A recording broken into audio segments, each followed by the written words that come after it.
Hello friends, இன்னைக்கு நம்ம idli sambar recipe என்னோட ஸ்டைலில் எப்படி செய்யலான்னு பார்க்கலாம். அதுக்கு தேவையான பொருட்கள்லாம் கட் பண்ணி வச்சுருக்கேன். வெள்ளாரி வெங்காயம் 1, 10 சின்ன வெங்காயம் சாப் பண்ணி வச்சுருக்கேன், 2 கேரட்டு இந்த மாதிரி பொடியாக கட் பண்ணியிருக்கேன், அதுக்கப்புறமா ஒரு தக்காளியும் கட் பண்ணி வச்சுருக்கேன். இப்போ எப்படி செய்யுதுன்னு பார்க்கலாம். இப்போ இதுக்கு ஒரு மசாலா ரெடி பண்ணணும். அதுக்கு தேவையான பொருட்கள் உங்கள் காரத்துக்கு தகுந்த மாதிரி காஞ்ச மிளகாய் எடுத்துக்கோங்க. நான் 5 காஞ்ச மிளகாய் எடுத்திருக்கேன். 2 டேபிள் ஸ்பூன் அளவுக்கு மல்லி, 1 டேபிள் ஸ்பூன் அளவுக்கு சீரகம், 1/4 ஸ்பூன் அளவுக்கு வெந்தயம், 1/2 ஸ்பூன் அளவுக்கு வெந்தயம், கொஞ்சமாக மிளகு 1/2 ஸ்பூன் அளவுக்கு எடுத்திருக்கேன். இது கூடவே பெருங்காயமும் நீங்கள் கட்டி பெருங்காயமாக இருந்தால் இதிலே வறுத்துக்கலாம். நான் பருப்பு வேக வைக்கும் போதே பெருங்காயம் சேர்த்துட்டது அப்படிங்கிறதுனால நான் இதில் வறுக்கலை. இப்போ இது எல்லாமே ஒரு கடாய் வச்சுருக்கேன். எண்ணெய் எல்லாம் சேர்க்காம ட்ரை ரோஸ்ட் பண்ணி எடுத்துக்கோங்க. இப்போ பாருங்கள், இது நல்லா வறுபட்டுட்டு கரிஞ்சிடாமல் பார்த்துக்கோங்க. இப்போ இதை ஆறுனதுக்கு அப்புறமா ஒரு மிக்சி ஜாரில் சேர்த்து நல்லா பவுடர் பண்ணி எடுத்துக்கோங்க. இப்போ இதை ஆறட்டும். இப்போ அந்த டைமில் இதே கடாயிலே கொஞ்சமாக நல்லெண்ணெய் சேர்த்துக்கிறேன். சேர்த்துட்டு நம்ம கட் பண்ணி வச்ச வெங்காயம்,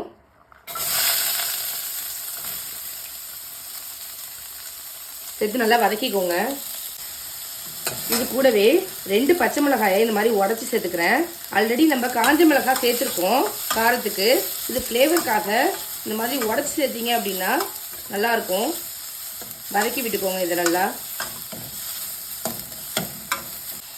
இது கூடவே நான் மஞ்சத்தூளும் சேர்த்துக்கிறேன். நீங்கள் பருப்பு கூட சேர்த்தும் வேக வச்சுக்கலாம். நான் இதில் சேர்த்து வதக்கிக்கிறேன். வெங்காயம் ஓரளவுக்கு வதங்கினதுக்கப்புறமா தக்காளி சேர்த்துக்கோங்க. இது கூட தக்காளி சேர்த்துக்கிறேன்.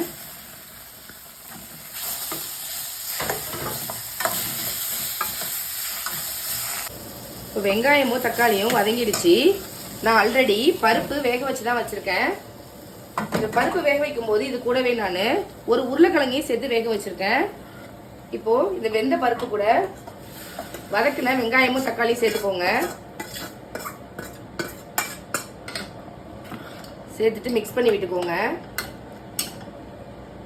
இப்போ அதே கடாயிலே நான் கட் பண்ணி வச்ச கேரட்டையும் சேர்த்து லைட்டாக வதக்கிக்கிறேன். இது கூடவே நீங்கள் கத்திரிக்காய் வேணாலும் சேர்த்துக்கலாம். இப்போ என்கிட்ட இல்லை, அதனால நான் சேர்க்கலை. லைட்டாக வதங்கினா போதும் கேரட்டு.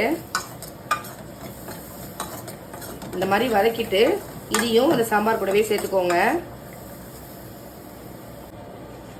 இதையும் சாம்பார் கூடவே சேர்த்துக்கிறேன். சேர்த்துட்டு இது நல்லா மிக்ஸ் பண்ணி விட்டுக்கோங்க.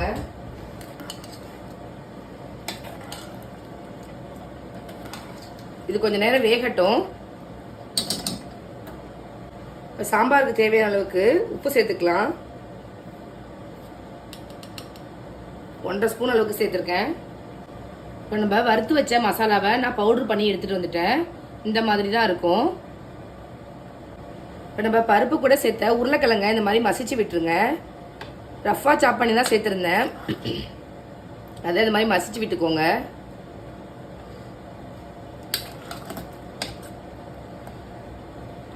லைட்டாக அப்படி கரண்டியை வச்சு அமுக்குனீங்க அப்படின்னா நல்லா மசிஞ்சு வந்துடும்.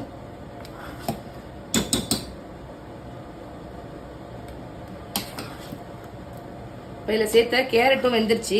இதில் புளி கரைசல் சேர்த்துக்கலாம். நம்ம கொஞ்சமாக புளி ஊற வச்சுருந்தேன். இப்போ அதையும் கரைச்சி இது கூட சேர்த்துக்கலாம்.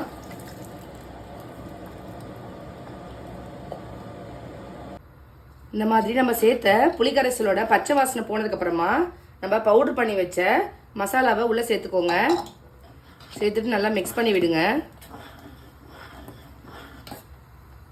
நல்ல ஒரு ஃப்ளேவராக இருக்குது. இது ஒரு 2லேருந்து 3 நிமிஷம் வரைக்கும் கொதிச்சா போதும்.